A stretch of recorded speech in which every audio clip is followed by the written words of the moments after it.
Well, thank you everyone for joining. Today is set to be a really fantastic session, a brilliant mix of speakers, and today we're going to be running through and releasing techUK's Unlocking Value Across the UK's Digital Twin Ecosystem report. Before we get started, just a bit of housekeeping to say, if you can please all ensure that you're on mute and that your videos turned off unless you're going to be participating directly in the session. But without further ado, we'll get started. And today's agenda is pretty packed, so we'll get going right away. So initially, we're going to run through a quick introduction to the techUK report. Also today is the release of the Digital Twin Toolkit as well. So techUK is strategically partnering with the CDPB on the release of this report. And fantastic to have the joint publication of these two reports should really represent a landmark moment for the UK's digital twin ecosystem. At 9:30 then we'll receive a short message from the UK Science Minister, and then from 9:35 until 10:15 we're going to have a round of presentations covering key dimensions and applications of digital twins in the UK. Following that, we'll then have a short Q&A from 10:15 to 10:55. So if you've got any questions that you'd like to ask the panelists, that's a brilliant time to bring them up. To do that, you would simply need to just put those in the chat, and then we'll direct the questions through to the panelists as appropriate. Tom, sorry, there's rectangles covering your screen. We can't see your full screen. I'm not sure why. Is that the case for others as well? Yes, I think so. So just in the chat. Yeah. Ah, okay. Okay, one just minimized. It may have been the video box over it. Yeah, it was still one at the top. Sorry, I didn't mean to interrupt you. That's good. That's really helpful. Let me see. There we go. I think we can see it now. Still visible, yeah. Okay, brilliant. So just to say, we're going to do a quick introduction to the reports.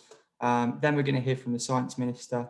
Then we're going to go into a round of presentations. So looking at digital twins applied to net zero, digital twins applied to social inequalities and in particular social housing. And then looking at digital twins in advanced manufacturing and how they can be used to accelerate R&D-led growth. So a really fantastic mix of different presentations. And then we're going to be following up, as I say, with a live Q&A. So if you've got any questions, feel free to put those in the chat and we'll get started on those and get those across to our speakers in good time. Then we're going to run through a quick roundup of next steps and share a few insights on what we're planning to do over the coming months. Without further ado, though, I will just quickly run through a bit of background for the report. So techUK's Unlocking Value Across the UK's Digital Twin Ecosystem report is launching today. So this is really the culmination of techUK's engagement through the Digital Twins Working Group. To give you a sense of who techUK is, so we're the National Trade Association for the technology sector. So we represent technology companies across a wide spectrum of different companies, issues, problem domains, time horizons. From financial services to cybersecurity to healthcare to defence to quantum technologies, IoT. We really represent a wide array of different companies who are shaping the future of the UK. Our Digital Twins Working Group thus formed in March 2020. So we recognised that there was a bit of a vacuum of industry consensus in the ecosystem. And so we wanted to bring together decision makers from all of those different domains to think about those important factors shaping the future of the ecosystem as a whole. Towards the end of the year, last year, we formed a strategic partnership with the Centre for Digital Build Britain and the National Digital Twin Programme. So what we've been doing there is feeding in strategic insights into the evolution of the proposals that the CDPB are developing. So when it comes to discussing things like the information management framework, which we'll touch on later in this presentation, we are playing a critical but friendly role in terms of informing the evolution of those proposals. This report as well has been formed through more than 20 focus workshops with techUK members, the core Digital Twins Working Group, and then stakeholders across the ecosystem. And so it's a really important moment for us, but hopefully for the industry as a whole. The key features of the report, so what we focus on in the report is really around the terminology used to describe digital twins, so thinking about the different characteristics, the different dimensions of a digital twin, the different use cases, layers of complexity, that type of thing. And then we look also at the principles underpinning digital twin adoption. So what do you need to initiate an early business plan? What do you need to think about when you're looking to lay the foundations for sustainable adoption long term? And then thirdly, we look at the prizes associated with digital twins, and that's a core theme that we look to elicit in this session today as well. So initially looking at the extent to which digital twins can be used to accelerate R&D-led growth. Then also looking at the role that digital twins can play in new and untested domains. So areas like social housing, childcare, healthcare. Where can digital twins be used to drive social value across the UK? And then thirdly, we look at the environmental prizes to be won through digital twinning. So they're thinking about how we can use digital twins to lower resistance to decarbonisation and to ease the transition to net zero 2050 objectives in the long run. Building all of that analysis into strategic conclusions, we then identify a series of next steps for the UK government.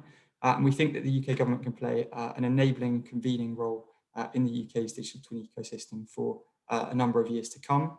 And so we provide a series of strategic recommendations for them. These core recommendations are essentially fivefold. So they focus on developing a cross-cutting interdisciplinary coordinating body to drive forward digital twin adoption and diffusion in the UK. They also focus on demonstrating value. So a series of strategic demonstrators to lay the foundation for that coordinating body, focusing on 5 key domains, which are explored in more depth in the report. Thirdly, we look at how the UK government can play a role in triggering the adoption of digital twins across the UK by exploring and funding the development of an online digital twin procurement portal. So there we see the majority of decision makers around the UK who are responsible for executing or providing the resources necessary to develop a digital twin. A lot of them tend to have generalist backgrounds. So how can we market and put forward digital twins to those people in a way that they can comprehend and ultimately unlock and trigger value across the UK's ecosystem. Fourthly, then we look at the need to work with industry to identify talent pipeline requirements and to anticipate levels of future demand for skills across the UK's digital twin ecosystem. So they're thinking about the different tranches of skills and capability that the UK will need to become a world leader in the sphere. And finally, we look at detailing in more granularity plans around a digital twin demonstrator for net zero. So thinking really there about how the UK can take an early lead in becoming a global leader on climate action through the application of digital twins. Without further ado, I think it'll be good to hand over to Sarah Hayes from the CDBB, who will be able to run through a little bit about the National Digital Twin Programme, but also the incoming and released today Digital Twin Toolkit report. Just before closing, I'd like to say a big thank you to the core members of the Digital Twins Working Group and to all of those stakeholders who have participated into the development of the report. Thank you again for your input. It's been a massive effort, and so really appreciate your time and effort there. But without further ado, I'll hand over to Sarah Hayes from the CDBB. Thanks, Tom. I will share my screen. So let me know, Tom, can you see that okay? Yeah, that's perfect. No rectangles. Okay, all right, thank you. Hello, everyone. I'm Sarah Hayes. I'm the change stream lead at the Centre for Digital Built Britain for the National Digital Twin Programme. And I'd like to tell you about the Digital Twin Toolkit that we're launching today. So just on to the next slide. There we go. So I'd like to give an overview of the National Digital Twin Programme, really for those, I know a lot already on the call are familiar with it, but for those who aren't familiar with the programme itself. So the National Digital Twin Programme came out of recommendations from the National Infrastructure Commission report, Data for the Public Good, which is, it's a report about the benefits of sharing data. And it set the vision for a national digital twin as an ecosystem of connected digital twins across infrastructure and the built environment. And CWB, which is the Centre for Digital Built Britain, which is a partnership between BEIS and Cambridge University, have been tasked by BEIS to enable the National Digital Twin by building an information management framework to enable the secure sharing of data across organisations and sectors. And it's really important that we've got government, industry and academia involved in this, because it's not just an information management framework for industry or for government. It's really for all actors to be able to share data across sectors. So we set up the digital twin, the DT Hub, last year, and we now have over 600 organisations registered on the DT Hub. So I would ask you to visit the site, have a look and register if you haven't already. The DT Hub is a website all about digital twins. So it's a place where you can learn what others are doing and also share your own insights on digital twins. And the toolkit itself came about because some members of the DT Hub asked us for help with developing the business case for digital twins. And this is what the toolkit is all about. It's, how do I make the business case for a digital twin? And so in the toolkit itself, we cover what is a digital twin, what can a digital twin be used for, what's the purpose of the digital twin. So that's the use case framework that I'll come on to shortly. We look at case studies and we set out a business case template and a roadmap.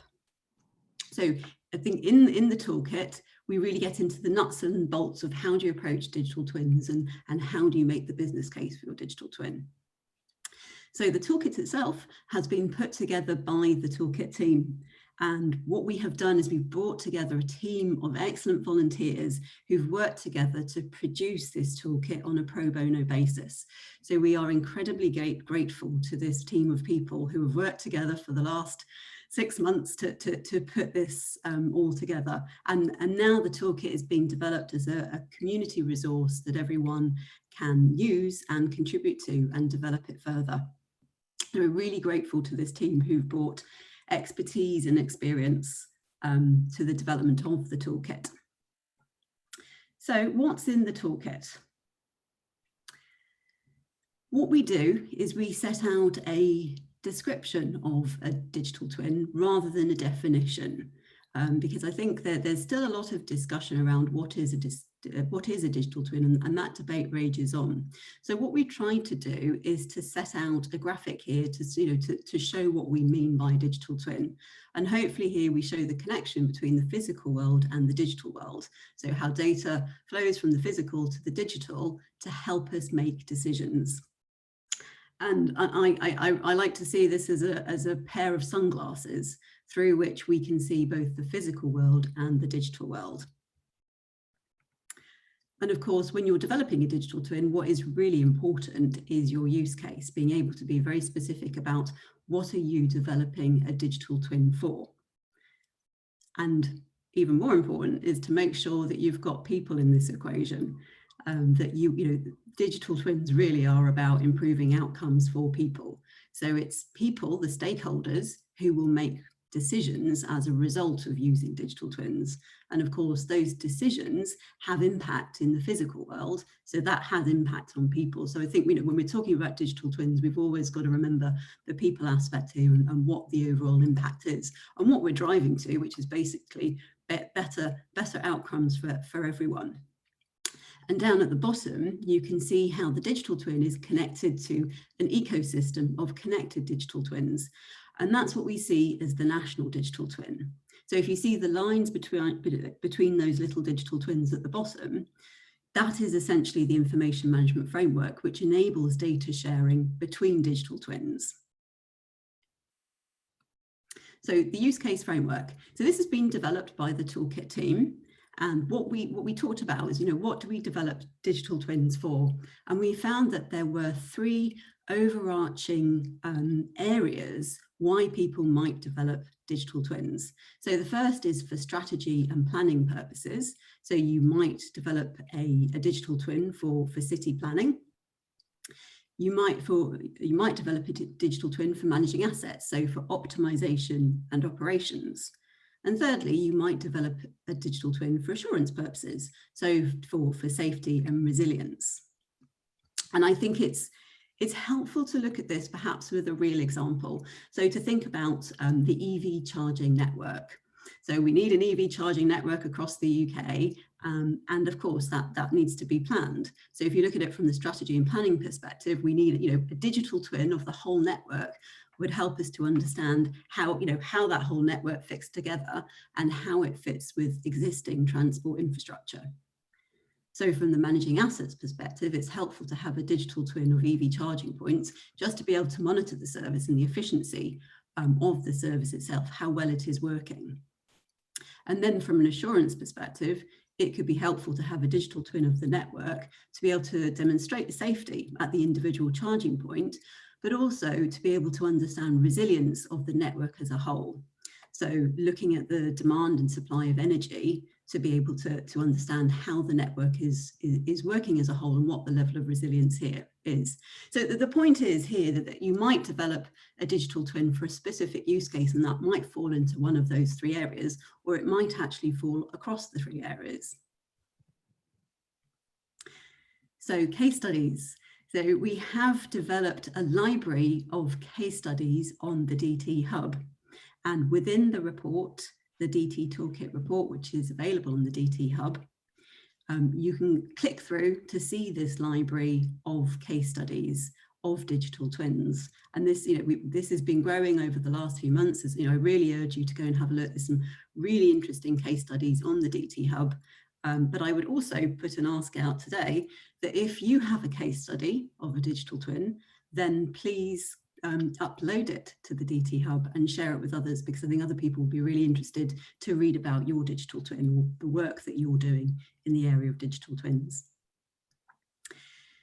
So in the team, we also talked about digital twin sophistication levels and types of digital twin. So we talked about digital twins being descriptive, informative, predictive, prescriptive, and cognitive. And I think we had some really interesting discussions around this, and I think this is an area of the report that we'd be seeking to develop further.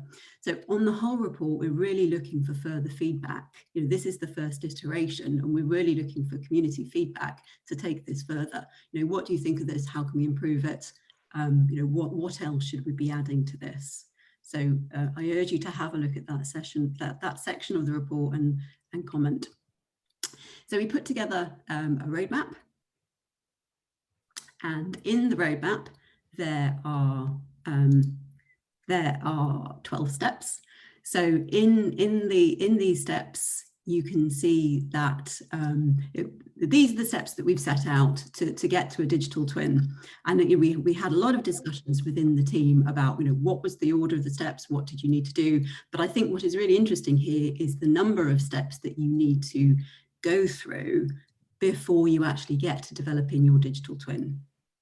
And of course, the time that you might need to spend at the beginning defining your digital strategy, and also understanding your level of information management within your organization. Can you access the data that you need?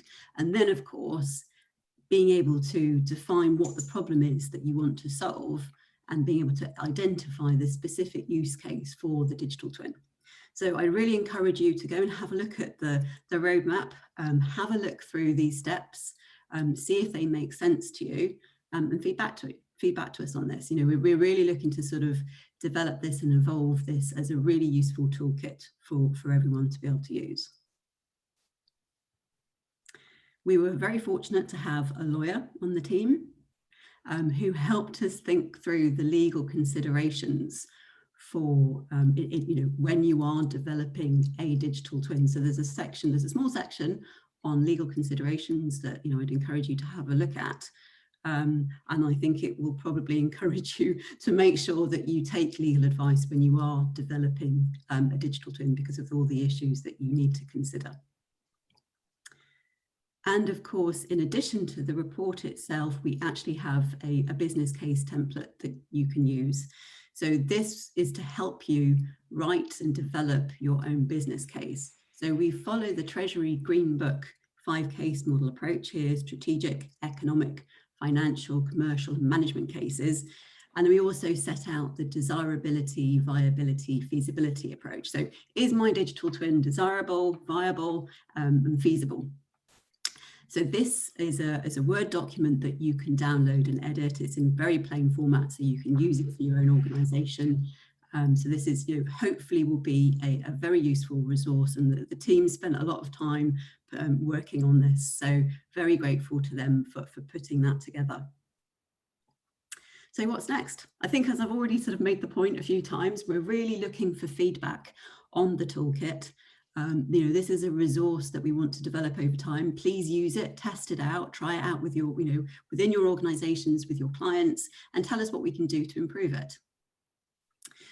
At the same time, we are currently looking to develop a collaborative workshop tool based on the toolkit.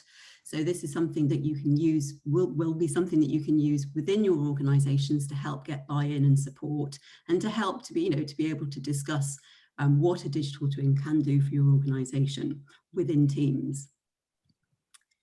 And we're really looking for you to contribute to future iterations of the toolkit. So it's on the DT Hub. Please have a look and comment on it and get back to us. If you'd like to join the toolkit team to take it further, then please get in touch. The email address is just there. And also, so we run a Gemini call every Tuesday at 10:30, where we give an update on the programme, on the whole National Digital Twin programme. It's 10:30 to 11, so everyone is welcome to join. Please email us if you'd like to be invited to that call. And also, please join the Digital Twin Hub if you haven't already done so, and you'll be able to access lots of resources there. And before I finish, I think I've got two thanks, really. One is to the team, to the toolkit team, for the incredible hard work that they've put into the development of this toolkit. It's been really fun and a really great experience to work together with a wide range of people in developing this toolkit, and I really hope we can take it further. And secondly is a thank you to Tom, who is also a member of the toolkit team, and it's been really great working with Tom and techUK in developing these resources. I think it's a great collaborative working relationship, and we hope to continue that in the future. So thank you very much. Thank you, Sarah. That was a brilliant run through, and I think just listening to the presentation there and thinking back to the techUK report as well, I think there's so many similarities and synergies between the reports that I think, just to have those side by side as delegates read through, I think that's a really good way to take it. And really looking forward to using the group as a sort of conduit into industry appetites as well in the months and years ahead, hopefully. What I'm going to do now is just quickly share screen. We've got a message that has come in from Amanda Soloway. So I will just get that up for you here. So this is from the Science Minister, the Parliamentary Under Secretary for Science and Innovation. A quick message to delegates around support for the UK's digital twin ecosystem. I'm pleased to have this opportunity to speak to you today about innovation and digital transformation, in particular digital twin technology, and the ambition of the government to make the UK a science and technology superpower. The November spending review set out the government's plan to cement the UK status as a global leader in science and innovation by investing 14.6 billion in R&D in 2021 to 2022. We will use this investment to raise domestic and international business investment into UK R&D, increasing economic productivity and prosperity through new products, services and jobs, and helping to transform our public services. We remain committed to increasing UK investment in R&D to 2.4% of GDP by 2027. I would like to highlight that despite the current challenging circumstances, the UK technology sector has been incredibly resilient. The sector responded with agility to the challenges posed by COVID, rapidly innovating to meet the growing demand for tech solutions. It is clear that technology and innovation are critical, not only for our recovery from the pandemic, but also to our long-term growth and productivity. I'm particularly proud of the work of BEIS and the Centre for Digital Built Britain in setting the foundations that will enable data compatibility across public and private sector organisations. I'm referring here to the development of Information Management Framework, or IMF, which once in place will provide a common language by which organisations will be able to share information from digital twins in a way that is effective, resilient and secure. With the IMF in place and through the linking of digital twins, we'll be able to design and deliver our infrastructure more efficiently and effectively, providing better outcomes for our citizens. We will also be able to improve our use of resources, reduce waste and increase resilience, all key in helping to reduce carbon emissions from our built environment.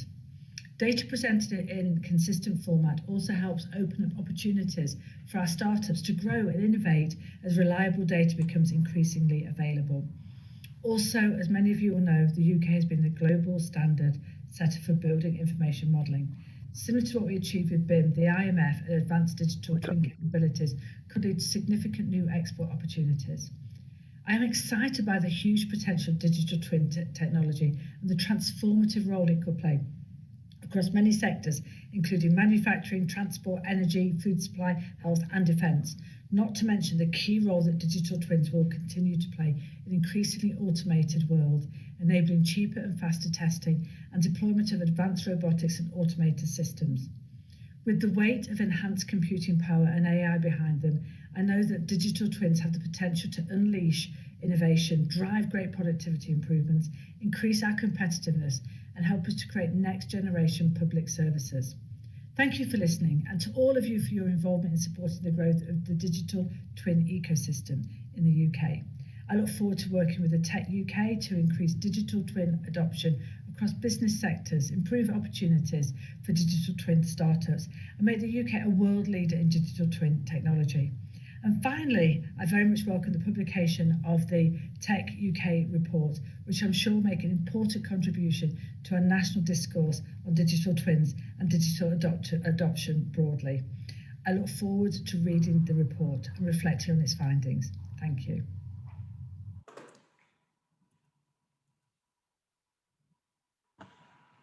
Okay, so I think that's a really encouraging message from the Science Minister there, signalling future support for the ecosystem. What we're going to do now is hand over to a number of leading experts from techUK and from across our stakeholder groupings to really delve a little bit deeper into those core prizes that the Minister alluded to there. And the first prize that we're going to look at is how digital twins can be applied to realise decarbonisation and to combat the net zero 2050 objectives that we are tasked with doing. So without further ado, I will pass over to Neil Thompson, who's on the call. Neil, you should have access to present your slides. So if you would like to do that, please go ahead.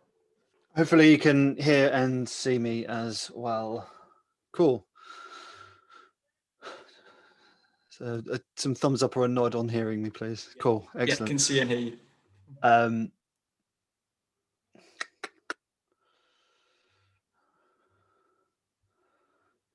And you can see my screen. It's got to swap. I need to swap, don't I? Is that full screen slides? Yeah, that's perfect. Thanks, excellent. Man. So I'll crack on, and I think that introduction from the Minister is quite useful segue into what I'm going to talk about. So in terms of delivering net zero, I think about, well, how else are we going to stimulate the outcomes of the performance of outcomes and the performance of assets? How else are we going to get it wrong in the virtual space instead of getting it wrong in the real world? And we should break bits, not atoms. Where else can we experiment and model the trade-offs that we're going to need to make in terms of all the different business models and the way that different organizations work in terms of the net zero world?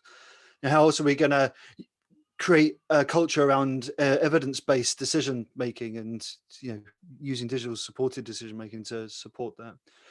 And how else are we going to digitally capture the context in order to make those decisions and supply information at the right time, which leads into how else are we going to open up data to the appropriate stakeholders, so we know that the right people are getting the right information at the right time to make the right decision. How else are we going to make data connected and interoperable? Because technology, it's not just about humans communicating with each other now, it's about how technology communicates with each other and the symbiosis of that. How else are we going to have and enable real value engineering? We've seen the outcomes of value engineering in lots of different areas of industrial sectors, and I'm sure we can think of some famous ones more recently, but how can we make proper value engineering decisions based on the ultimate outcomes and not just the capital cost of the asset? And how else are we going to enable systems to systems thinking, complex systems modeling? You can't use paper, you can't use brains. Brains are very important from a human perspective, but that coupled with digital technology is going to be really key. And ultimately, how else are we going to deliver a circular economy for the complex assets that we all live, work, play in? And in terms of how why and how. So one of the things that I like to point out is that let's call it connected data infrastructure has gone through a journey. They call it sort of the three platforms of the internet. So one being millions of people, thousands of apps, mainframe computers being connected. The second level was around connecting hundreds of people and tens of thousands of apps, and that's sort of the World Wide Web sort of level. The next level is sort of what we know more today in terms of connecting billions of people through millions of apps, and that's mobile. And sort of if you thought of the internet today, that's where we are. Well, what I'm proposing here is that we have a fourth level. I mean, we've seen the Internet of Things is nothing new, but in terms of the sort of the industrialization of the Internet of Things is a key thing. So we're going beyond the connection of billions of things where we are today into the trillions. We're into the once trillions of things are communicating with each other, plus the billions of people. We've got these the possibility of a quadrillion connections to be able to make decisions from. So this is where we're heading, and this is I say where we're heading, this is mostly where we are today as a platform to support some of the things I spoke in the previous slide. And what I sort of call the strata of reality capture and interaction is, we have a zoo of technology that exists. At the highest level, we have Earth observation technology that enables us to check things from space. We can see ground movement, we can see where liquid has been leaking from pipes and all those types of things. At the highest level, as we go down that strata down to what's connecting the ground, we've got things like Raspberry Pis and augmented reality hard hats and everything that's in between. We think about just the telemetry available in mobile, the capabilities in autonomous vehicles from a drone perspective, and the technology is here. If we talk about the people, process and technology triangle, the technology aspect of that triangle is really heavy, and we know that it's mostly based upon our process design, and our people and culture is where we need to focus on. So in terms of connecting data together, we're in an interesting tipping point in terms of the availability of that. But availability, just because it's available, it might be really expensive, so it's the barrier of entry might be too high. But the interesting thing here is, if we look at the decline of the cost of computing, the decline of essentially the price and speed, the price and speed of internet, we're sort of reaching that interesting point where it's impacted on, and an outcome is that the cost of prediction is rapidly reducing. Utilizing that infrastructure connected with all the technology that I've just spoken about previously gives us an interesting space. And that cost of prediction coming down signifies two things. One is just the applicability of that technology across a broader set of problems, but two is the barrier of entry, and that technology essentially being available to anybody that wants to test something. We're talking about school kids putting Adrenos on the internet and measuring their school's temperature, for example. It's reached that level the way it's playful and has an interesting impact. And if we look at our corporate lives, what happens in our personal lives and what kids are learning at school against what we're doing in the corporate world, there's a mismatch. But there are consequences. One is just because all that technology exists, you know, for example, I mean, sensors are essentially disposable. We could have clothing that is embedded with sensors like our mobile phones, but just because we could, should we? I'm just thinking of the precious materials that are required to build these sensors. Are we creating a unintended ecological disaster? You know, one of the examples that I like to use frequently is if we look at the outcome of the engineering behind the automobile. We essentially created, you know, we focused the engineering of automobiles towards creating as many cars as cheaply as possible to as many people to enable people to be more independent in their lives. But if we actually look at the outcome of that, congestions on our roads, the well-being around that, the pollution and what have you, has been a complete disaster. So, you know, if we map that over into the digital twin world, we're just going to go and plaster sensors on everything. We could have an unintended consequence. You know, let's deploy digital twins to save the planet, but then accidentally just create more carbon emissions is a real risk. You know, and an example here is, you know, Bitcoin, for all the things that it wants to do in terms of disrupting the financial system. I mean, I've not stacked up the carbon footprint of the traditional the traditional financial system versus the Bitcoin world, and that's a debate that we'll put aside for another day. But it's just interesting that, you know, in the Bitcoin world, it's consuming resources at quite a high level here. You know, it's, yeah, it consumes as much electricity as Switzerland. So that's these, we have to be careful with these unintended consequences of cheap technology. And, you know, ultimately what we're trying to aim here is to change the direction of our consumption here. We're looking, instead of this sort of linear consumption model of digging stuff out the ground and putting it back into the ground somewhere else, it's how do we get reusability, and these circular economy models have been achieved for jet engines and light bulbs and what have you, but industrializing this circular economy to have a circularity for, you know, traveling from London to Australia, what does that look like from a circular economy perspective? Building a nuclear power plant, building a school, building, how do we go about doing that? And understanding the performance of the sub-element parts to build these things is really key. You know, Rolls-Royce delivers power per hour because it has the appropriate levels of telemetry to take on the risk to have a service model that means it gives that power per hour to Airbus. I say gives, you know, sells it to them, but they still take responsibility for the I don't know if you could see my point here, but the blue side of the this is the Ellie MacArthur's circular economy framework, and, you know, they've tied together the blue circles from a digital perspective. You know, we need to scale that up away from sub-assemblies into the broader products. You know, what does the circular economy look like for a Airbus A380 or what have you? And that's the key piece. And thinking about the consequences, you know, you can't just, it's not just a big experiment, we throw sensors everywhere and see what happens. It's, you have to be quite purposeful in terms of what you're tracking into and how you're going to operate your business model in that space, because it will shift. So I won't dwell on too much, but from, you know, this isn't wishful thinking. This technology exists.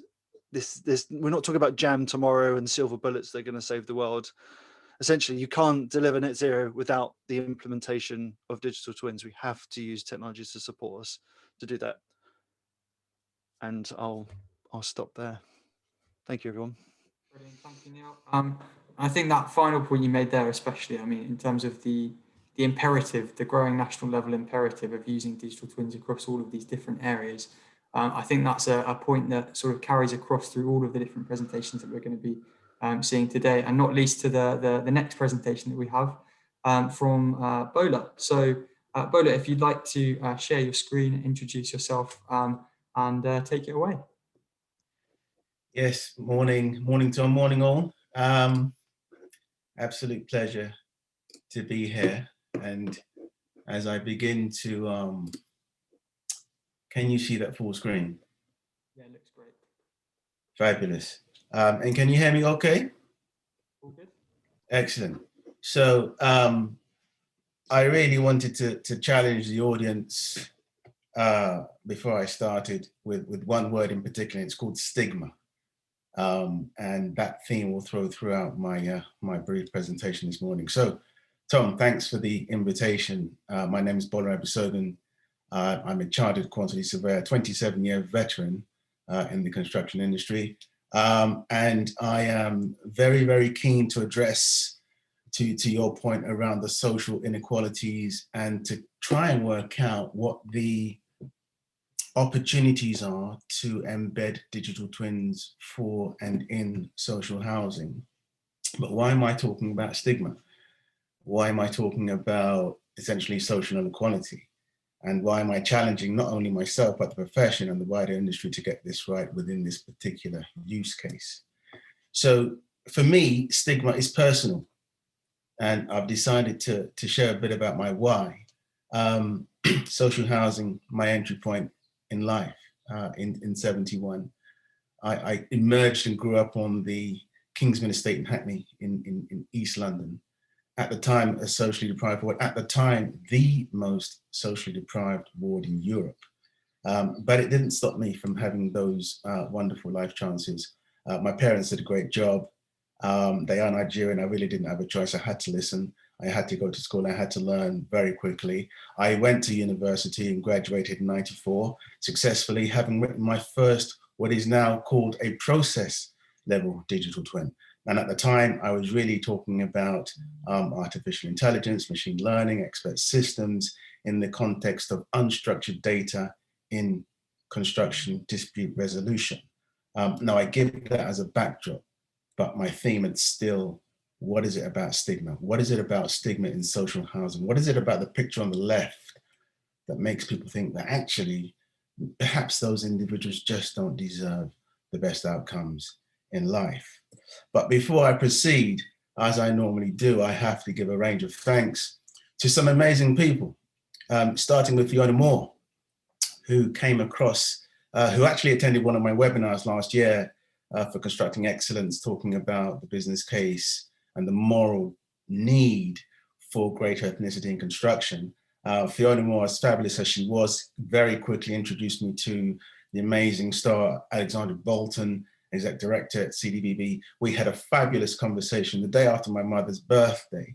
And Alexandra wasted no time in introducing me to several streams, one of which was the previous speaker, Neil, but Sarah Hayes, I think she ticked all the boxes, an amazing piece of work, data for the public good, National Infrastructure Commission, and as a QS, given that ultimately it was about data sharing and commercial benefit in doing that, Sarah and her number two, Anne Gennard, just two very, very, very kind and approachable, accessible individuals.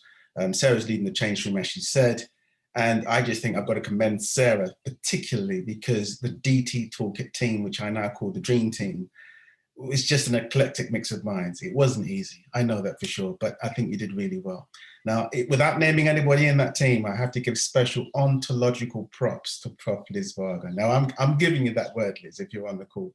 And then, of course, Tom, there's you. I call you the quiet ally. You've been amazing in terms of support for me, access to all kinds of individuals and groups.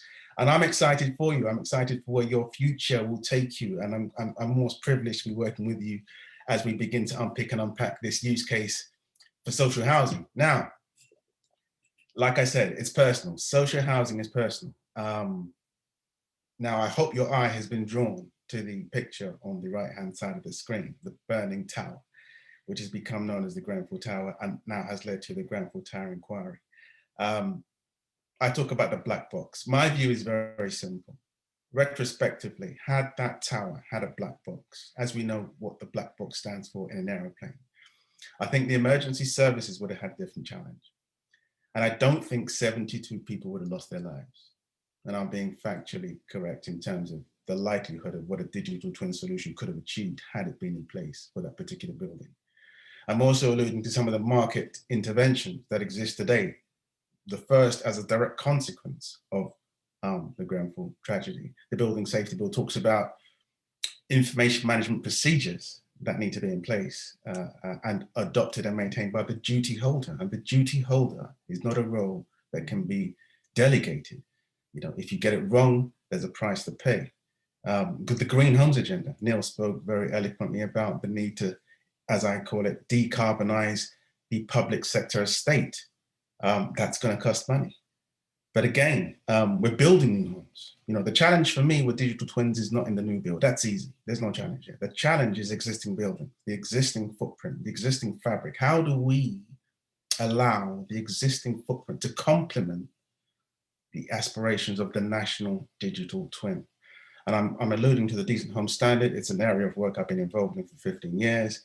But I think there's huge potential. If the government is prepared to part fund, support the investment in addressing the first three of those bullet points, because the fourth one is being taken care of anyway, then as I've said here in my statement, digital twin solutions will deliver better quality homes with improved whole life cycle and attracting a lower operational expenditure over the asset's life.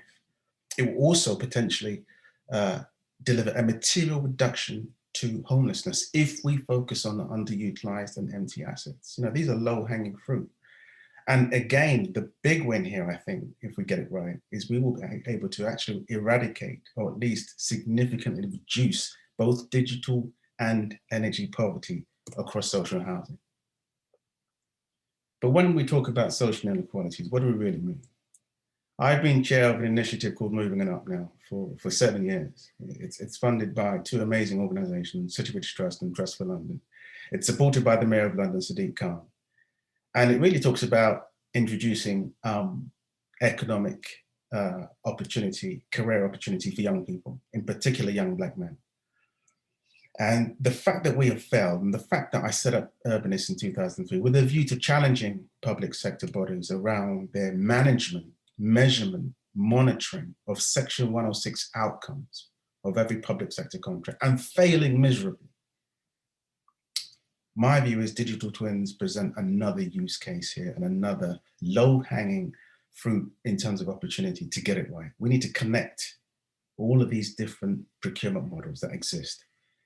We need to analyze and data mine the metrics, turn those metrics into KPIs and demonstrate the social value that actually a lot of people have just been overlooking for years. I had a conversation just a couple of weeks ago with the Cabinet Office and they're very excited about the potential for that particular use case. I'm also saying here boldly that no one is safe, right? The business models, if anything, the COVID pandemic has demonstrated to all of us that the business models as they were pre-COVID can no longer be fit for purpose or considered to be fit for purpose. And no one is safe in that regard. No client, no project funder, no design team consultant, no contractor or contractor-led supply chains, okay? The tragedy of Grenfell is a complete granular visibility of how broken and fragmented our sector is. For the very reasons I refer to there, collaboration, sharing of data and innovation, just doesn't happen. And where it does, there are pockets of excellence, but they're so obscure, no one knows about them. We've also got to share knowledge that the digital twin evolution is going to hit everybody. It's hit me already as a professional, and I'm happy to admit that. And that's why I'm challenging myself and my profession, the cost management profession, around what the digital twin means for us as design team consultants, as custodians of the finance, program and time elements of a project. And PQS 2030 is my attempt to inject and demonstrate what digital skills requirements look like for the PQS moving forward. But how on earth are we going to pay this? You know, big financial commitments. The Social Housing Green Paper of 2018, I think it was, mandates a number of different things that need to come into play. And I was challenged. I was challenged by a colleague of mine who said, well, Bola, how are you going to do it? How are you going to find, you know, you're talking about $500 million on 8 billion CapEx or OpEx per annum. How are you going to do it? I said, well, very easy. You know, I've been delivering social housing as a contractor, construction manager, supply chain partner for 15 years. And I can tell you it's broken. It's, you know, the public sector isn't wasting money. They are hemorrhaging money because they have no idea about what is actually going on across the vertical supply chains. So I'm just going to focus on waste and inefficiency and picking up on a point I've seen elsewhere within the context of the CDBB literature, work on 1% saving per annum for the next decade, and hopefully we'll get there with a consistent 5, maybe 10% saving on the budget itself, just by addressing our almost embarrassing performance when it comes to waste and inefficiency. I've mentioned a greater acknowledgement of BSE and ISO 19650. This is the silver bullet. Everyone needs to get there very quickly. And of course, that will in turn, in my view, lead to a greater adoption of BIM as a process and smart contracts. Smart contracts are another innovation that yet still has not yet been untapped. And smart contracts for me take me back to 1994 when I wrote my first process level digital twin. So I've been here for a while, waiting for the rest of the world to catch up.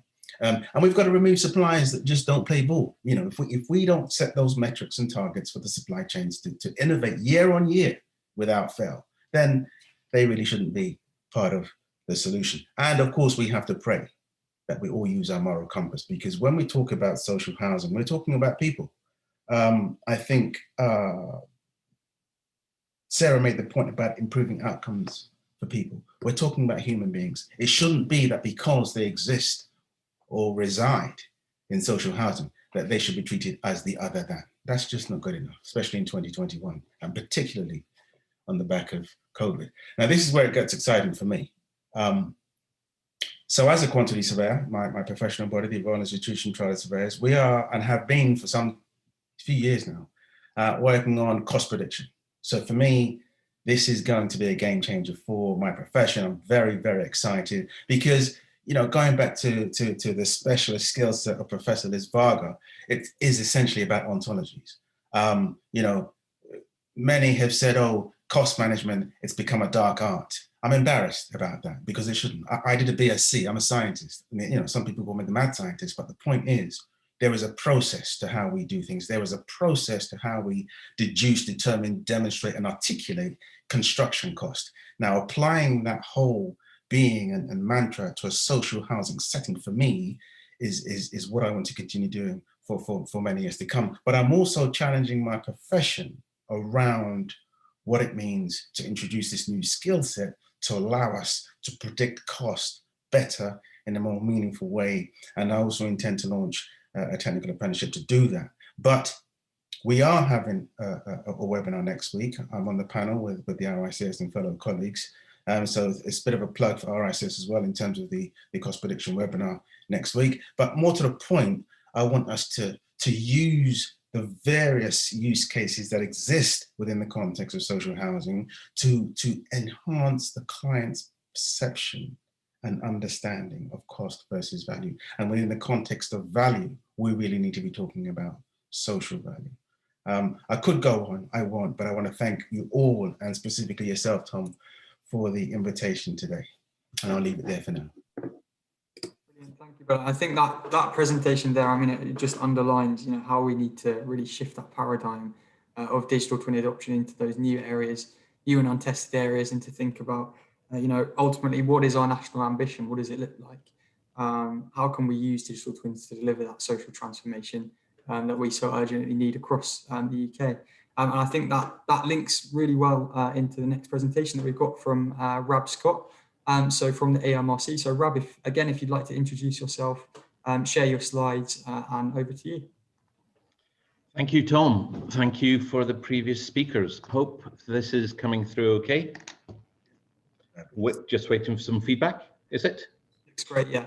Okay, so I'm Rab Scott, and I'm coming at this from a slightly different angle. Part of the University of Sheffield's Advanced Manufacturing Research Centre, which is one of the 7 high-value manufacturing catapult centres across the UK. And really, where we're coming at it from is the application of digital twins for the advanced manufacturing sector. Digital twins, as Bola says, aren't new. They've been around for a while, but as Neil also said, the cost of implementing them is coming down all the time. But really what this means is that we've got opportunities that are opening up through the use of digital twins to reevaluate some of the historical systems and processes that we've had in place previously. So you go on the web and you look at systems engineering, and traditionally you come up with these sort of V diagrams where the left-hand side is very much about the design process, and then the right-hand side is about the manufacturing process. So there's a distinction there between engineering and manufacturing. On the left-hand side, you capture your concept, you look at your requirements, you look at your design, and then you actually start delivering it. But the validity of that model is being questioned. Is it fit for purpose in today's digital age? And if it's not, what is? And what added value can other solutions offer? Let's look at that slightly differently. So within the typical systems engineering V, you start off at one end with your definition of needs, and hopefully at the other end you end up with a solution, and halfway through the process you go from concept into actual manufacture. And there are different steps along the way. So you go from your concept through your requirements to specification, to your design, to your plan, and then you start actually manufacturing it. So you build it, you test it, you integrate it, you verify it, and you deliver it. And eventually you look back at your needs and you look at your solution and you hope that they marry up, because there is a symmetry across this model. But the problem with this model is it's linear, it's sequential. And in the old days, it was very much about, at each of those stages, you had documentary handover from one section to another. Where were the feedback loops? Where were the iterations? Now, it's great to see that with the adoption and implementation of the BIM mandate, and as we move towards the IMF, then we've got the opportunity here to bring another dimension. And that's happening in engineering and manufacturing as well. And that is where we're looking at the modeling, the virtual side of things, where we go from your modeling side into your simulation side. And again, there is a symmetry here. And that symmetry is paralleling the symmetry that's on the bottom. But because we're now looking at what is being developed away from a V into a diamond, and this was first developed by Boeing's in sort of the 2010s, what we've also got is we've got a vertical correlation, a vertical symmetry, whether it is from your physical going back to your virtual, or whether it is from your virtual going to your physical. And so by the change in the methodologies behind the development of solutions within manufacturing, what we're getting is the enablement of the framework for digital twins.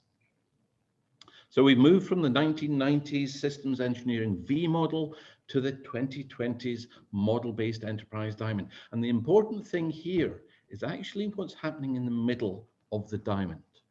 Because in the middle of the diamond, you have got top to bottom integration, you've got left to right integration, but you've also got bottom to top integration and right to left. So what this really allows us to do is to become more effective in decision making, more agile in your iterative feedback loops. And we can see that this model is being adopted more widely as well. Because as we move to a digital engineering manufacturing era, the information flow along and across the digital thread is absolutely critical. We're seeing models coming out where it's a circle, it's not a diamond. But if you look into that circle, we've still got design and verification at the bottom. We've still got model and simulation at the top. And we've still got the flows from left to right, right to left, top to bottom, bottom to top. We've got other iterations of that down the bottom from GKN. And the biggest thing to remember about this is that this is not about technologies. We know we've got the technologies for digital twins. This is about a mindset change. And it was really interesting to see that in the chat that other people are saying, it's not a technological challenge these days, it's a mindset challenge. And one of the biggest challenges for the mindset in manufacturing is where does it fit into the enterprise? Now, this is a framework that was developed originally by the CDBB, but now this is actually being looked at in the defense sector. And down in the bottom right-hand corner, you can look at the manufacturing 4.0, sort of production twin. You've then got your component twin, your product twin.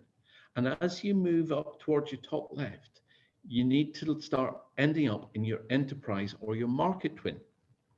But we can only do that if we have got the backbone in place across the enterprise, from the shop floor to the top floor and out into the supply and value chain, to allow that digital flow to actually move.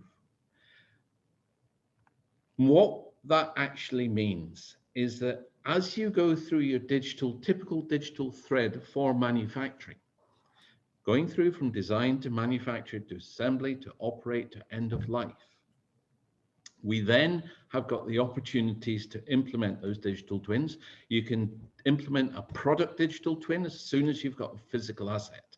We won't go into the definition of a digital twin, but the American Association of Aviation is saying if there's no physical, there's no digital twin. And in the manufacturing world, we very much advocate that approach. You've got process digital twins, you've got operation digital twins. And then as you go and take the insights from the product in operation and at end of life, that actually drives your next generation product. So you're accelerating new product introduction. You're accelerating iteration of the products.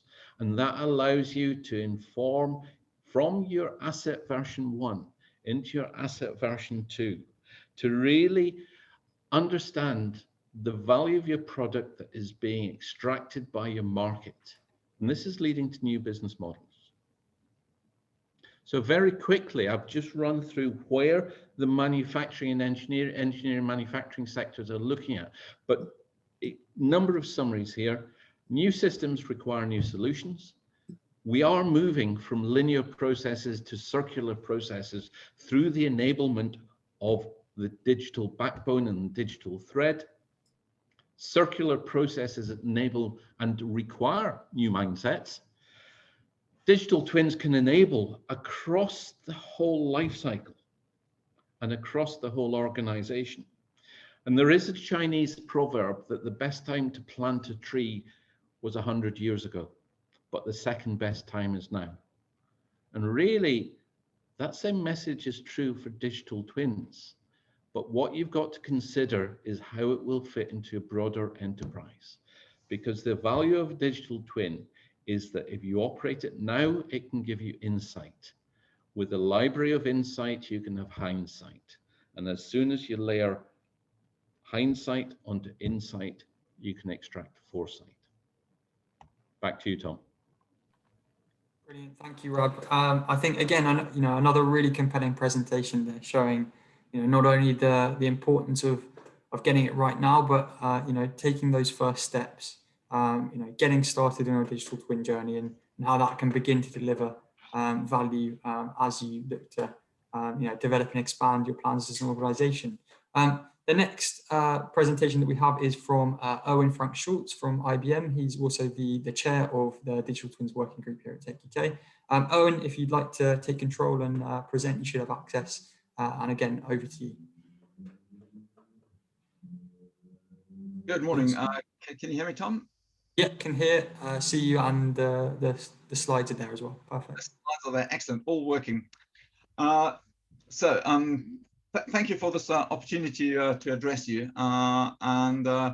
I think I'm going to repeat some of what the previous speakers have said, which is probably a good thing, which means that we are converging. We talked about definitions of digital twins and that we can't quite agree. I think the one thing that we found in the Digital Twin Working Group was that we are converging, at least. I think 2 years ago, I think it was the first time when the Digital Twin Fan Club had a meetup somewhere in East London, and at that stage I felt there was still a huge difference in where we are definition-wise, and I think over the last 2 years we've come a long way, and we are coalescing on something that we can actually agree on.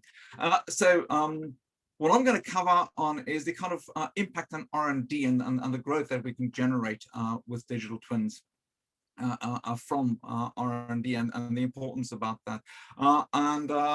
I thought I'd cover just 3 points. There's clearly more that can be said, but this is just a point of view on 3 points. The first one is digital twins enabling us to take better decisions to reduce risk, reduce cost, and accelerate time to market. Then the importance of planning for the full life cycle. And then lastly, I think linking up very much with Rab's point, the importance of agility in all of this, and moving away maybe from a pure kind of waterfall approach to these things. Is my screen still showing okay? I moved it around a bit. Right, so better decisions. Those of you who have already downloaded the report will recognize this diagram from it. So that's kind of our highest level diagram of what digital twins do. So you're twinning the thing on the left in blue in the real world. I'm not going to say physical, but in the real world. And you try and understand that, model its behavior to make better decisions and ultimately act to improve the real world. I think we can, that kind of is our definition, or represents our definition of digital twins. So the question is, how does that look in R&D? Now, in some cases, that might just be improving something in the real world. So there might be an alternative that you want to investigate, or improving something in the real world to reduce carbon emissions or reduce waste, or a new business process that you want to run. So in my view, it doesn't have to be physical. There are various ways of doing that. You can do a proof of concept. You can build the thing in a lab and test it out. And I think what we're advocating is that, hang on, before you do that, you can actually start doing that in your digital twin. So in this case, you can actually start modeling things before you've built them. Now, in some cases where on the left-hand side, you've got a reasonably blank sheet of paper. Sorry to interrupt, Owen. I think the slides might have stuck on the we'll cover 3 ideas. Okay. So just in case you need to click that, yeah. I was definitely seeing, so can you see it now? So now it's on better decisions. That they were on the importance of. So I think it's the next one. Are we back on the diagram with better decisions? Yes, we're on better decisions. That's excellent. Sorry for that. Right, so we might start with a blank sheet of paper on the left-hand side and start modeling what we want to do, what we want to design on the left-hand side, purely on the right-hand side. So the left-hand side might actually be represented by designs, ideas, thoughts about what we want to do in the future. And the benefit that digital twins can give us is that we can start modeling those and comparing alternative decisions that we can make, design decisions that we can make, without having to actually build things. Now, that's not always going to give us the complete answer, and that's where the whole risk thing comes in. So certain things we know work, they've been used before, they've been done before, but where they are combined in new ways, we can get data from the real world about how the things that we do know about work, and we can look at how we can combine them in new ways and model that. And then look at alternatives, different scenarios, and make decisions about which ones we will actually test out and build prototypes for and deliver in the real world. So this, I think, has can reduce the risk of the kinds of things that we're prepared to go for and investigate from a research and a development point of view. As well as clearly by accelerating that process and reducing the number of physical prototypes we need to build, or business processes that we need to test out in the real world, or the A/B testing we might need to do on different processes. By being able to model this and getting direct feedback from the bits that we do know. So better decisions by doing things quicker, which reduces the cost and reduces the risk.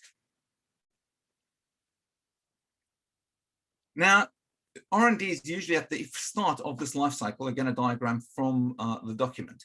But I want to make a case here for thinking about the longer term.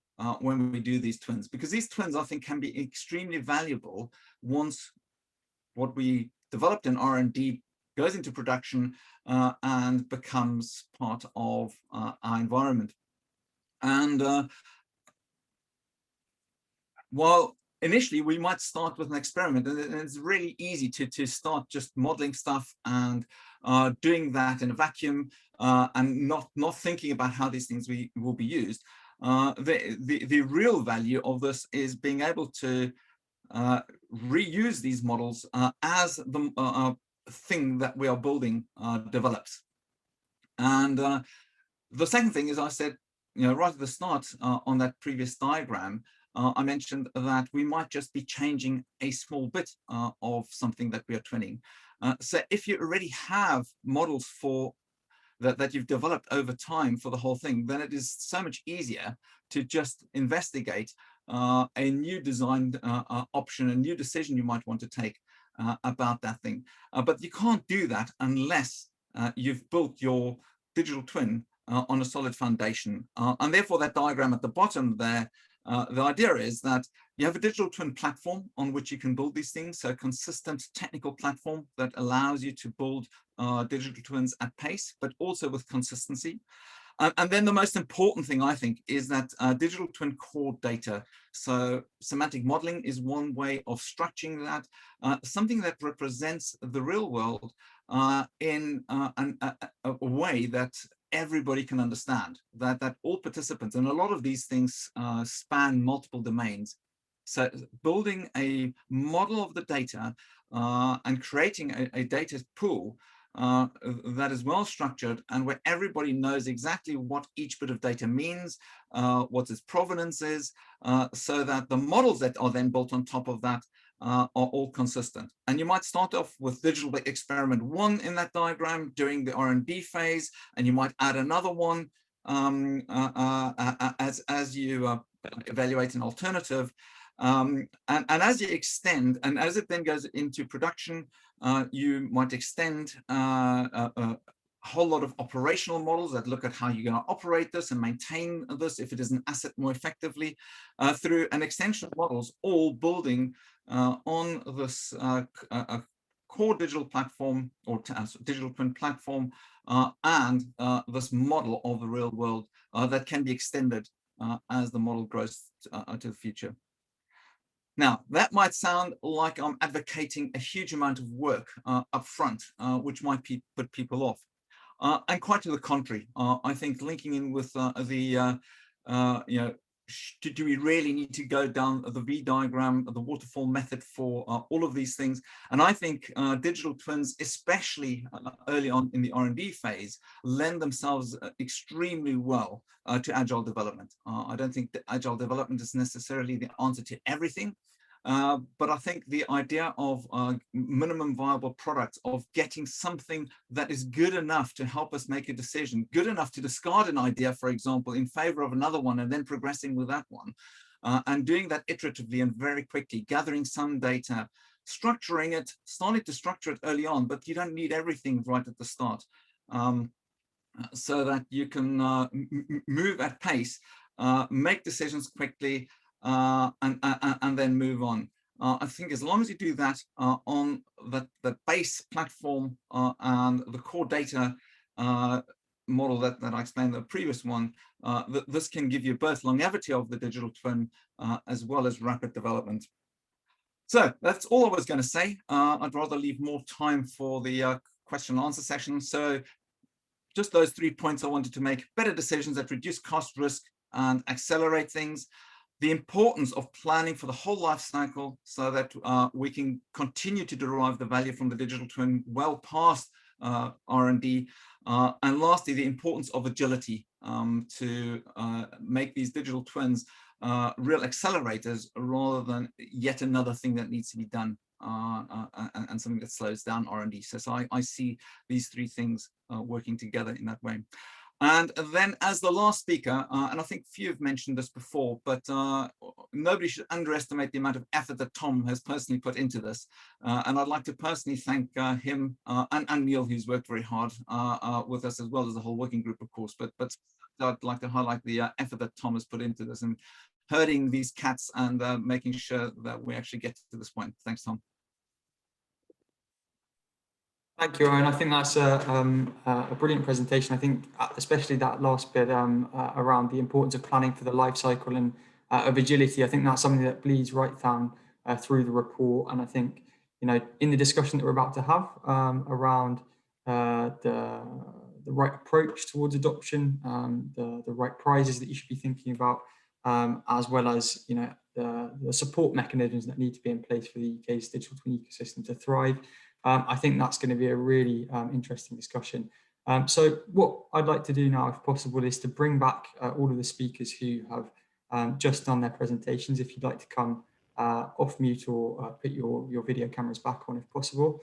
And then also to invite two more additions to our panel for today. So firstly, if Suzanne Baker from techUK, if you're on the call, to introduce yourself. Hi, yes, I'm Susanna Baker. I'm Associate Director for Climate, Environment and Sustainability at techUK. Thanks, Suzanne. And then also James Hetherington from the Alan Turing Institute, if you'd like to introduce yourself as well. Hello, I'm James Hetherington. I'm the Director of Data Science in Practice at the Alan Turing Institute, UK's National Institute for Data Science and AI. Been involved with helping design the pathways towards building the commons for the UK digital twin.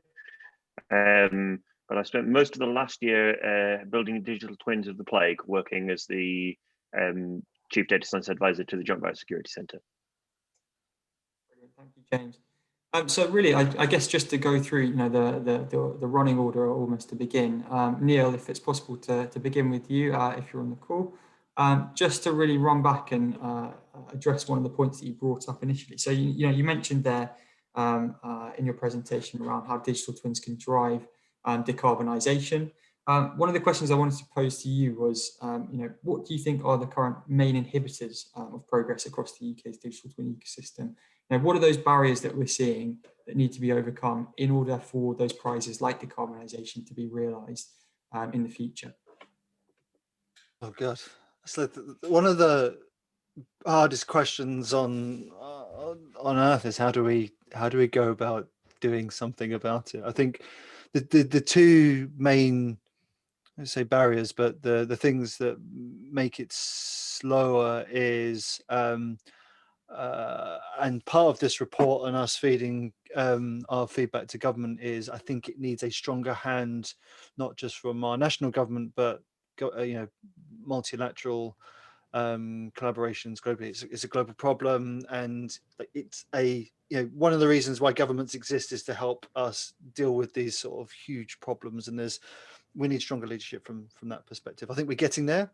I think what we've seen through the past 18 months is a change of language from a sustainability perspective. I hope it's not just rhetoric, but I think that's the key bit. It's that this is a government-sized problem in terms of influence and pointing markets in the right place.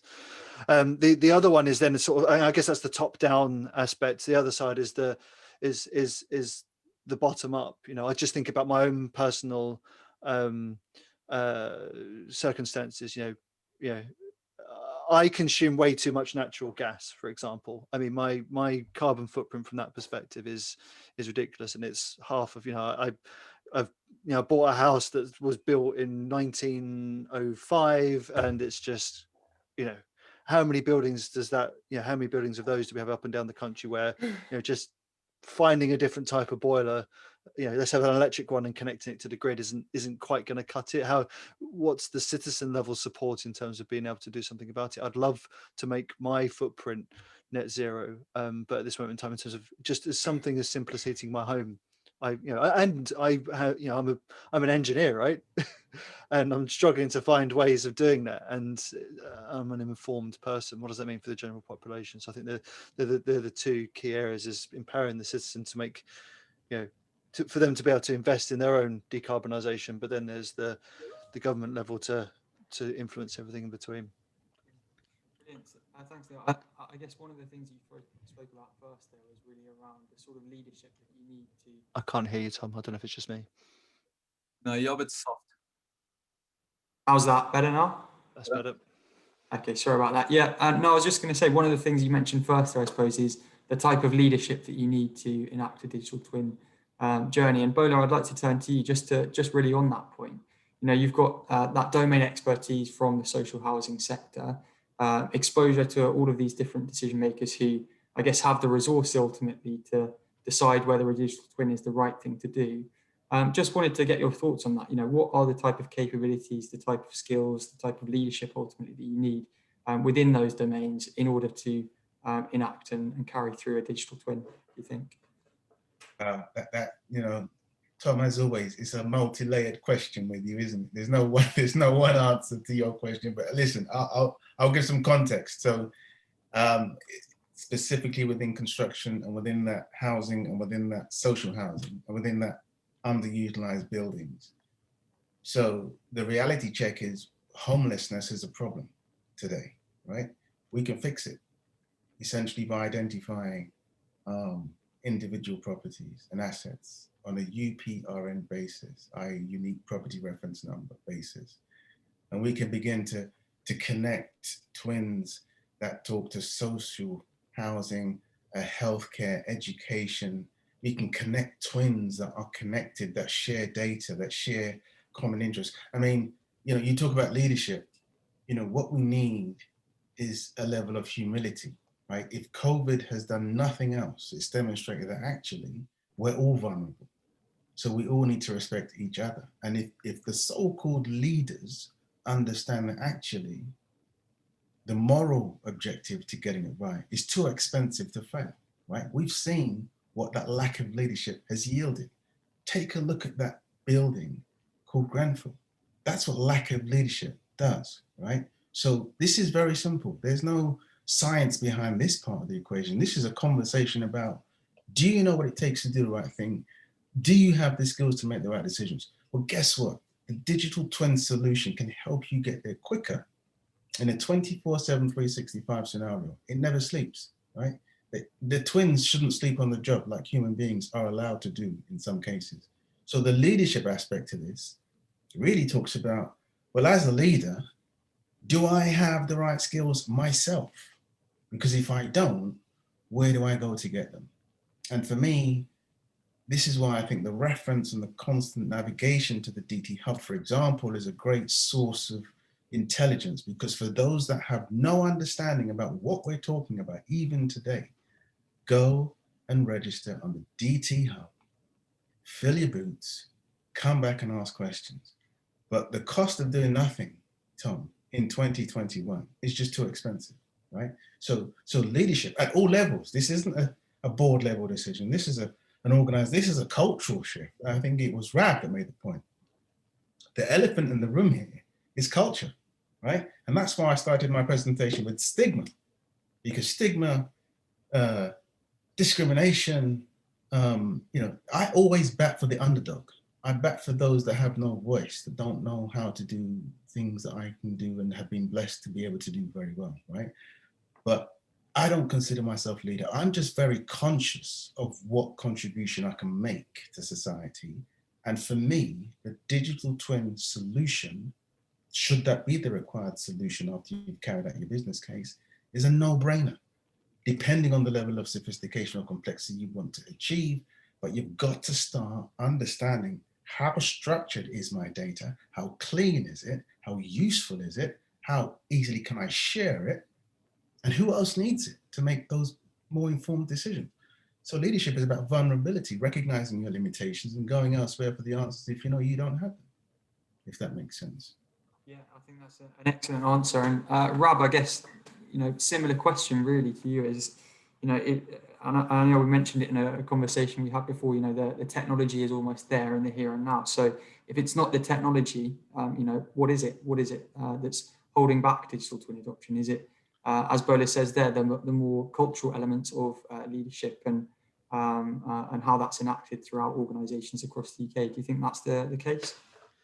I think it is very much a leadership and education piece. As Sarah showed in her presentation, you know, some of the biggest challenges are going to come around IP, liability. If I'm getting information or if I'm getting data from somebody else's digital twin, what trust do I put in that data if I'm going to make decisions and enable actions based on that data? Where does the liability lie? But also, and this is perhaps where some of the stuff that Bull has been talking about, it's not just wherever there's liability, there's also opportunity for value extraction. And how do we actually manage to monetize the value of a digital twin through the value chain that created that digital twin, where the person that's putting a lot of the heavy lifting in might not be the person that extracts the final value from it. And so there's a whole legislative and legal framework around that. But the first barrier to overcome is the value proposition in the sharing of data. Too many people consider that, you know, data is their golden goose, and they want to put their arms around it. They want to protect it, partially through ignorance, because they don't know what value's in that data, but also partly through competitive edge. And this is why the information management framework and the work that James is doing at the Turing Institute and things like that, where we can start developing data trusts and have that data flow and the value flow and the liability flow through that digital thread, really becomes vital. Brilliant. Thank you, Rob. And just, you know, running through the running order, really, Anna, it would be brilliant to bring you in a minute, James, for the IMF discussion. But Owen, I guess just to build towards that point, I suppose, you know, what do you think is the value of connecting up digital twins? Why is that important? It's one of the themes that comes out in both reports, I suppose, that driving interoperability between data sets and digital twins can drive better outcomes for society. But how does that work in practicality? Is that back to me again? That's back to Owen, please. Oh, right, perfect. Thanks, Rob.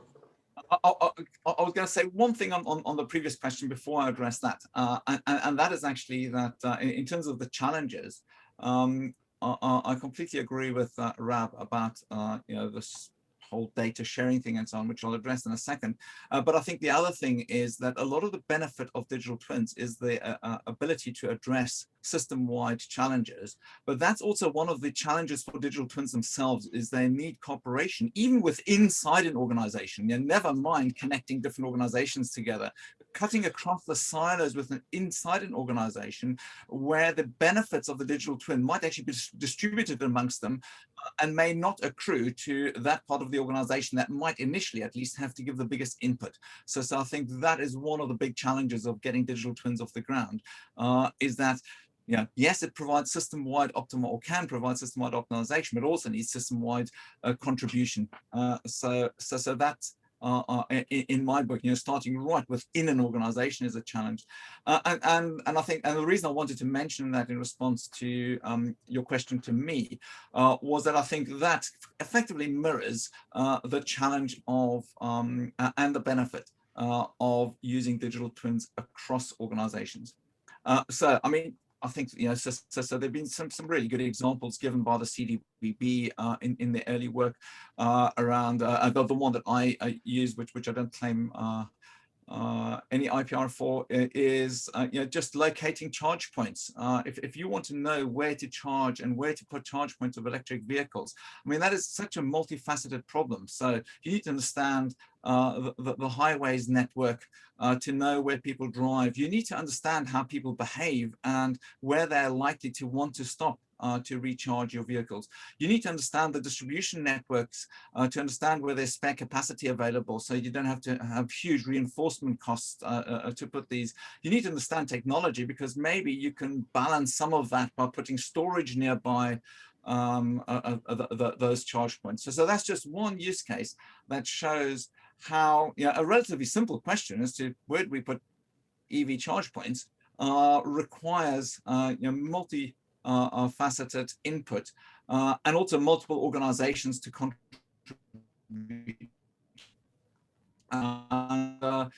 So I think it's absolutely, you know, so we can't, I think, come up with an optimal solution without doing that. The challenge of doing that is exactly the one of how do we first of all, agree how to share data. And I think the CDBB is doing excellent work in creating that framework on how we can share that data. But it goes further than just a semantic model of the data and understanding what it is. There's also the whole data quality issue that Bola was referring to. How do we know the provenance of this data? Is this data something that we measured? And if we did, how accurate was it? And do we trust it? Or is this just output from another digital twin? And if so, what were the input parameters to that digital twin? So that whole provenance of the data, what's the shelf life of the data? Data that was generated 2 days ago might be useless for me in certain circumstances. So what's the shelf life of the data that you're using? So large number of challenges, but with a huge prize at the end. So I think so illustrating it on that use case is maybe the easiest way. I think we can all think of use cases where linking different digital twins up together are useful. I'll add one other one, is one that we were actually involved in IBM, is where we helped with the simulation of a jet engine from an engine manufacturer with an aircraft manufacturer, and ran these simulations in real time, exchanging only the kind of interface data between these subsystems of the aircraft system. As there are IPR issues, the aircraft manufacturer uses at least 2 engine manufacturers, and the engine manufacturer supplies engines to multiple aircraft manufacturers, so that they weren't about to share all of the detail of the innards of their subsystems, but they needed to simulate these things together. So it goes right from strategic decision making to actually modeling how things can operate in real time operationally. Brilliant, thank you. And I think you mentioned it there just towards the end of your address there. I think the key prizes associated with digital twins and how the diversity of those presents an issue when you're looking to connect up data sets and ultimately use digital twins at a systems level. And Suzanne, I wanted to bring you in there actually, because Owen mentioned there the multifaceted nature of connecting up charging points, for example. But we know that within, say, the decarbonisation space, there's a whole array of different applications of digital twins that will ultimately need to be connected to deliver on net zero 2050 objectives. So I wonder if you could give the audience a sense of what those might be, and then I guess a sense of the challenges that might be ahead for the UK. Yeah, sure, Tom. So I think there's enormous potential for deployment of, as Neil also suggested earlier.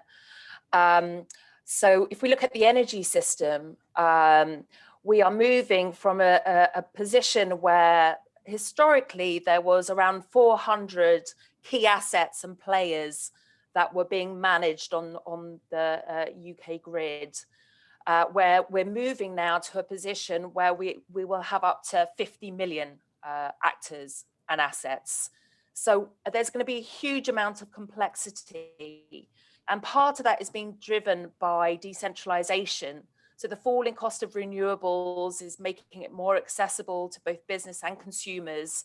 And actually digital technology is helping to support the development, hopefully, of a more flexible energy system with the emergence of prosumers, actors within the energy system who can both buy energy off the grid, but also sell it back on. And equally, we talked about electric vehicles. The batteries themselves could be part of a distributed energy storage system where you could send price signals to consumers and ask them to release energy at times of high grid demand. So this is an area of extreme complexity and an area where we can see that we need to do very dynamic modeling to understand and balance the grid, so we don't have blackouts. I think kind of the really important point here about linking the digital ecosystem, digital twin ecosystems together is that the kind of traditional lines of sectors are blurring as a result of decarbonisation. So homes, the transport system, the energy system, historically would have been quite siloed systems in their own right, but are now merging into one. And therefore we can see kind of huge potential in actually linking across these different sectors. So we have a systems of systems approach that can deal with the trade-offs and scenario planning and grid management that's needed on the scale that's decarbonisation is demanding. I think another really important development here is kind of international interconnections as well. So we know the European Commission is working on the Destination Earth project, which is developing a digital twin of the natural ecosystem, largely to support policy making and support that the kind of trade-offs and complexity of issues that they're having to manage as part of this very demanding timescale to decarbonise. UNEP, the United Nations Environment Programme, are thinking, well, how can we then stimulate this on a more global basis? So I think we have interconnections both on a national, between sectors, but also between regions and between and internationally as well, potentially emerging as an ecosystem, particularly on issues like climate adaptation, resilience, and environmental planning and ecosystem monitoring, which is going to be crucial in the years to come. Amazing, thank you, Suzanne. I think that's really compelling again in terms of the opportunities, and also it was something that came up in the chat there, I think, around the European Commission and the Destination Earth initiative. I think that's another really critical question: is how can the UK respond to that initiative? What's our role going to be in terms of contributing to and collaborating with that initiative as the years progress, and obviously a pivotal time for us with our relationship with the European Union anyway. So thanks again for that. And James, brilliant to have you here. Thanks for joining the call. Sorry that it's taken so long to get round, but delighted to have you here. And obviously the conversations that we've been having so far are very well linked to the work that you've been doing, both at the Turing and the CDBB for the IMF development. And one of the questions that has come through a couple of times in the chat and that I wanted to bring up with you was really around that process of linking digital twins. So, what are the most effective ways of doing that? And then at a more granular level, one of the questions that have come through in the chat is, what's the connection between, say, the IMF, which is the approach that's being developed by the CDBB, and other alternative modes of driving interoperability? So, for example, semantic modelling. How do you see those different components fitting together, and what do you think the overall ambition for the UK should be long term? So for me, the usual analogy I use to try and explain this is that what we want to do with the UK Digital Twin IMF is to try to make for the future economy of digital twins what HTML and HTTP did for the web. So we don't need to make Netscape. We don't need to make Apache. We might need to make links in order to just have something that people can ever play with. But it's the protocols that enable the interchange and sharing of digital twins. We've seen from all of the examples that have been discussed how important cross-sectoral coupling for these capabilities is, both data sets and the analytical capabilities that address them. For the examples that Bola was talking about, we need to couple built environment digital twins to social and economic data sets.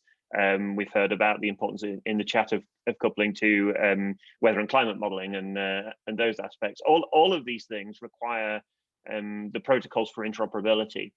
And I think what's exciting about the way the Gemini principles work and so on is that by defining those protocols, we enable the future economy of digital twin sharing in a way that meets all those constraints that we were talking about. I think it's really important that those metadata envelopes don't just describe the kind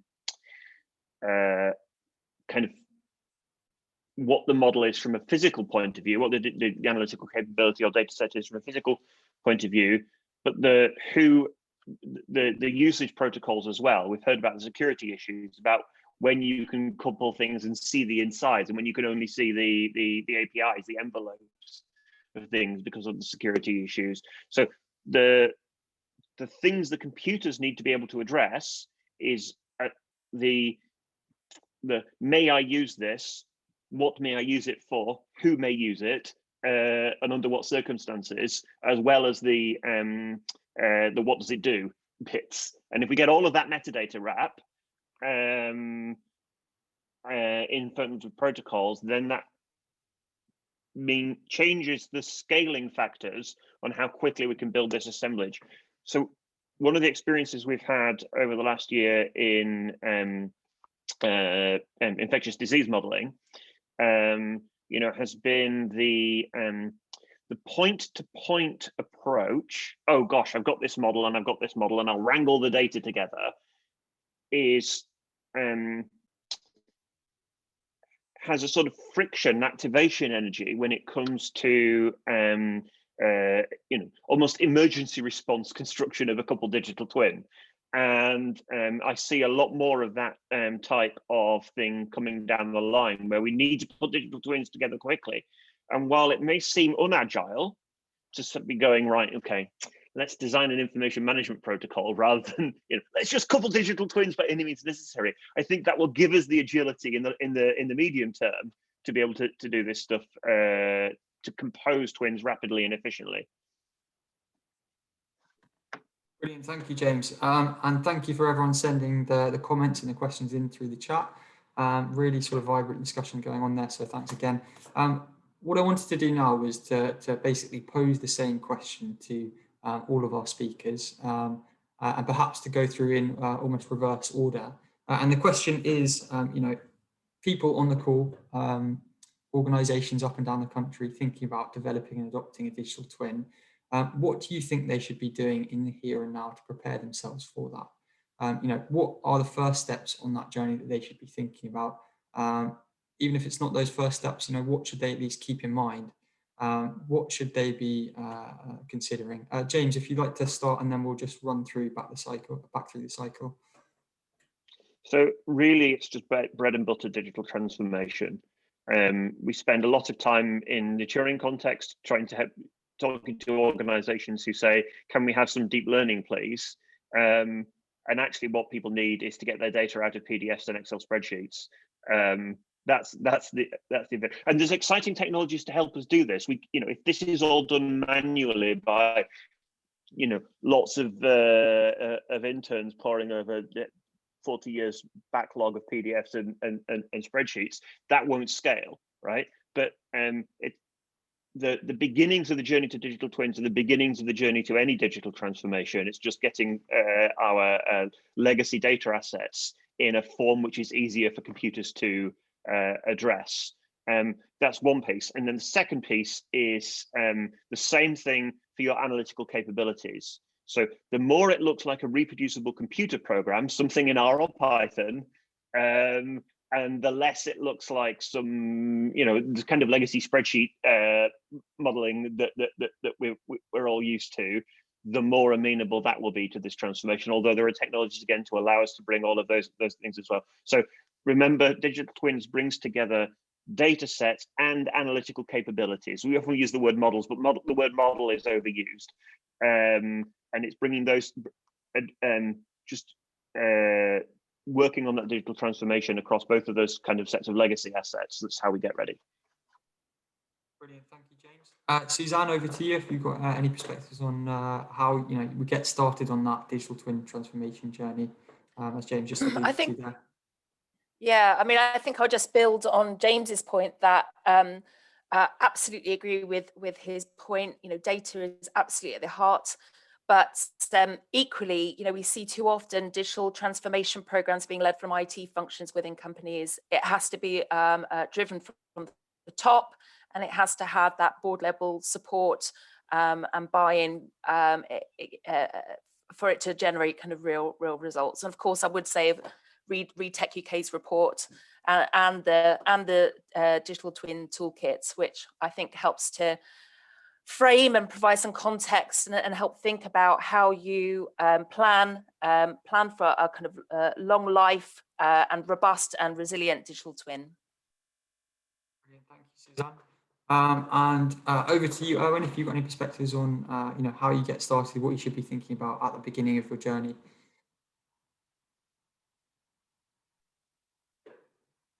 Who is it that ended? You broke up for me, but yes, yeah, to you, Owen. Sorry. You mean me?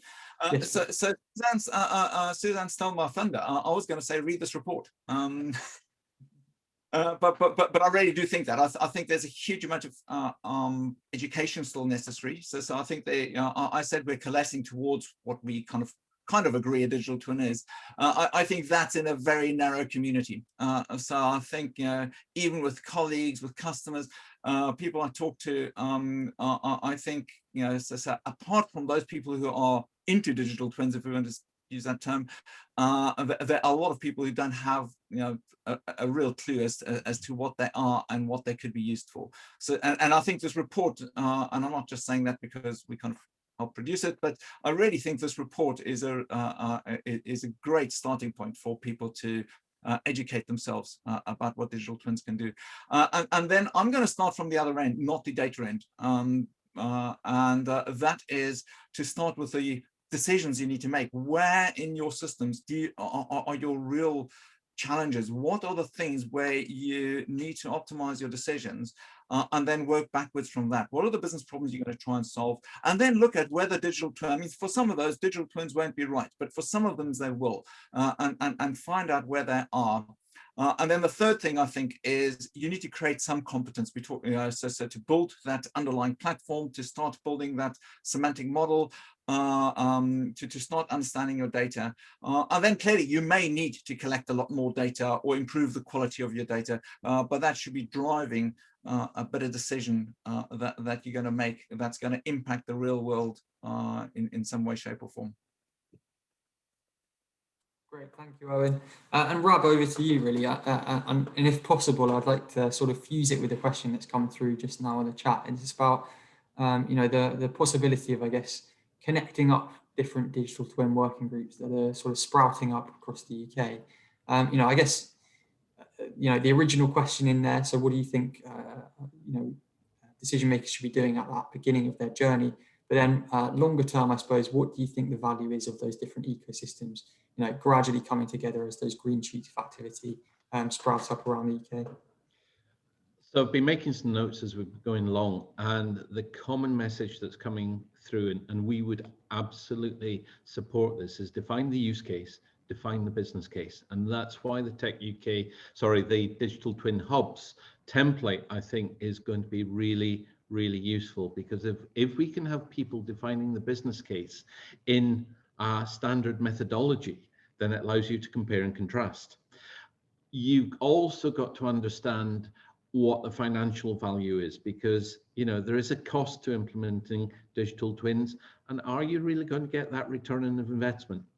And all of those will inform the leadership, which drives the cultural change at the top floor. But then it's about engaging with the shop floor, and that could be social housing, or it could be in the factory. And engaging the shop floor, you've got to understand that here we're talking about the interface between IT and OT. IT, information technology, OT, operational technology, whether it is a social housing program, whether it is digital twin of Grenfell Tower, or whether it is a digital twin of a robot on the shop floor. You've got to understand who owns the domain, who's responsible for the domain, and get them on board. Because if you push it a closed door, it ain't going to happen, or you'll have it, but it's not going to get adopted through the enterprise. And this is where you've got to think of the wider enterprise architecture as well. How is that data going to flow through your enterprise and out into the digital twin ecosystem?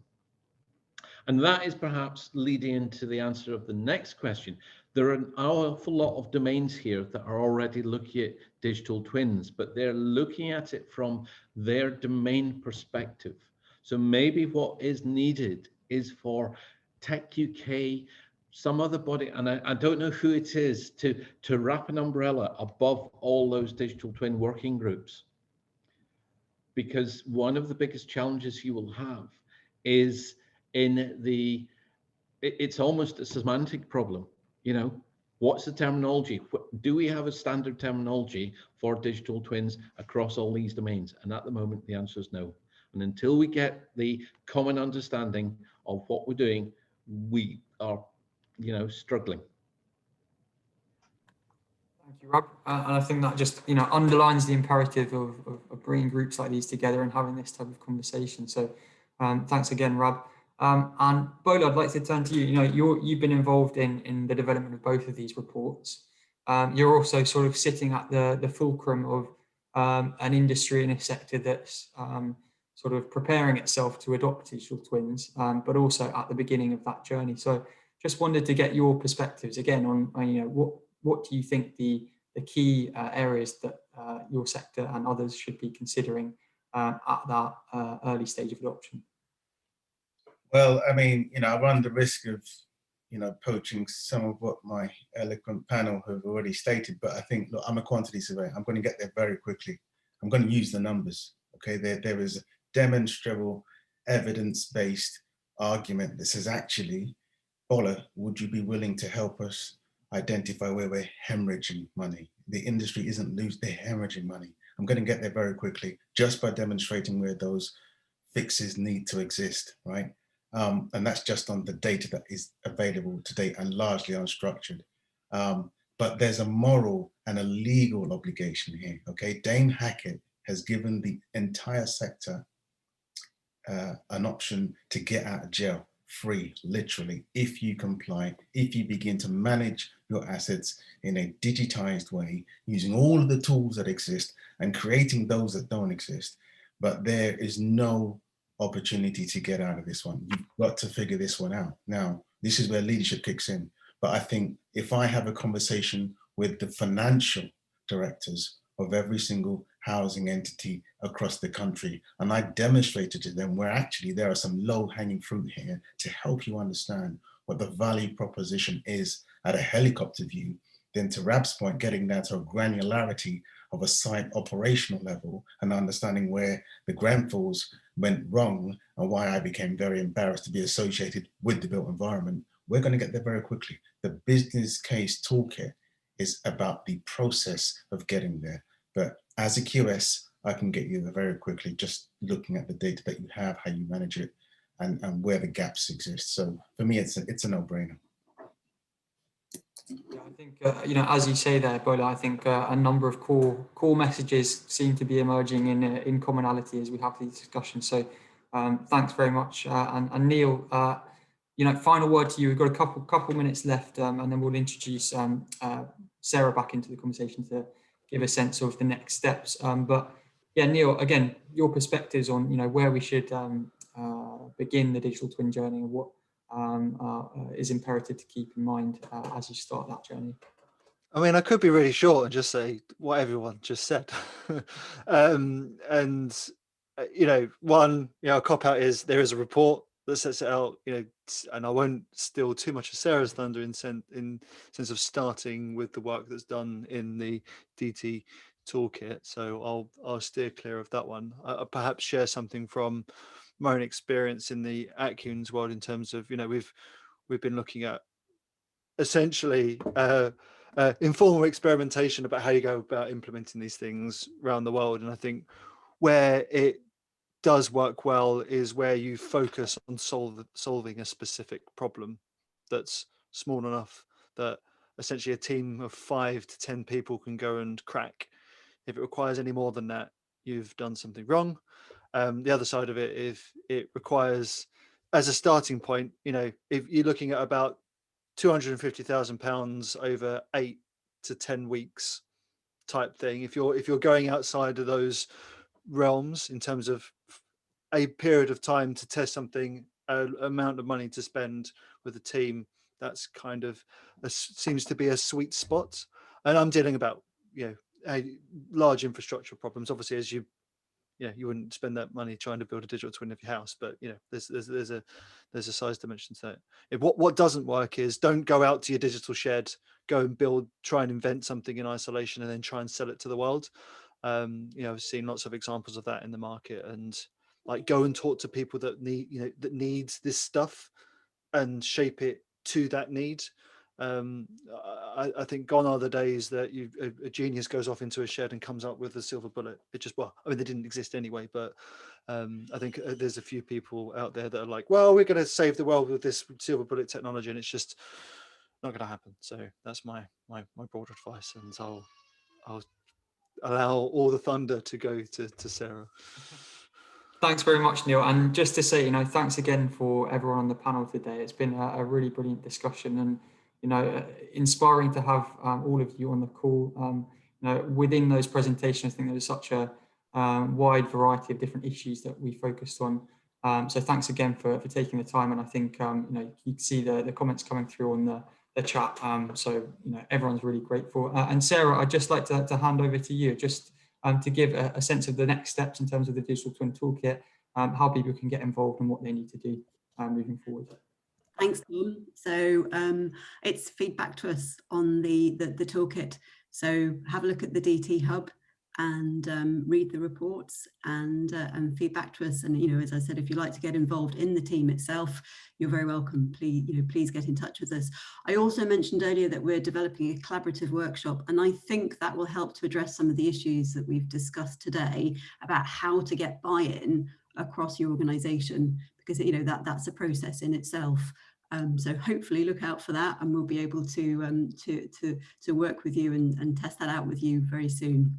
And I think it's been really interesting actually to see all the comments that have come through from everyone participating. So I think it's a big thanks to everyone who's turned up today and participated.